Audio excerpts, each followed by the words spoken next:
I want to bring in Amit Bhardwaj, who's getting us the very latest from the Excise Department. Amit, you know, the Aam Aadmi Party contends that these charges are fabricated. What they say is, you know, we'd already taken the money up front when we auctioned licenses. So the reduction of excise was made by, you know, auctioning licenses upwards and over of 5 crores a license. Well, absolutely right, Preeti. You know, in fact, we have to also refer to the Rule 153 and 152 and 154 of Delhi Excise Rules 2010, which allows the government to change the rate of the excise duty as well as the license fee from time to time as per their convenience, as per whatever they feel, you know, could be the right step. And this is not a new trend that has happened in Delhi, but it has been happening for quite a while. In fact, this time around, what we saw was a revolutionary change in terms of the license fee that is received from the license holdees of different categories of liquor vends, be it L1, L7 and the other categories. So what the basic difference that we are getting here between the old excise policy and the new excise policy, that is of year 21-22. So I'll just read out from the data that we have received from the Excise Department, Delhi Excise Department.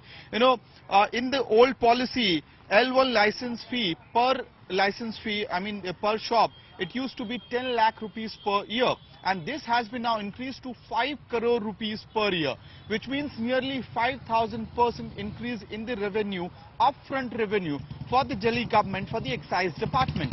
Now, if you go for the L7 licenses, which is basically for the retailers, you know, earlier in the old policy, it was 8 lakh rupees per year per shop. That was the license fee. Now, there's a big drastic difference out here.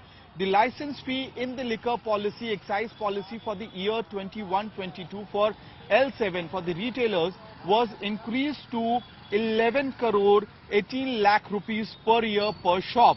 So this is nearly 14,000% increase in the rate.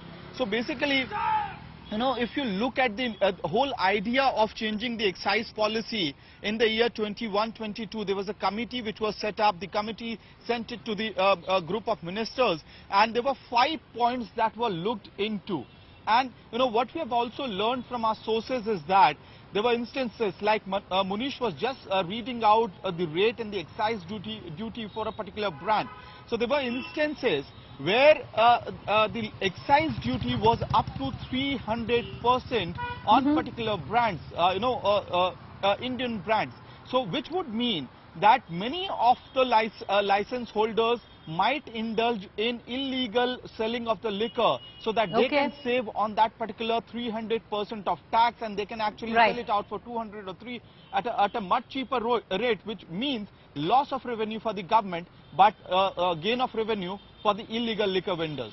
Well, back to you, Preeti. There are charges and then there are counterpoints that have been made by the Aam Aadmi Party. It's all now up to the CBI to actually prove the charges that they have laid. But the fight has also become highly political, viewers, so I'm going to draw in our political panel for this evening. Thank you, Amit, for joining us.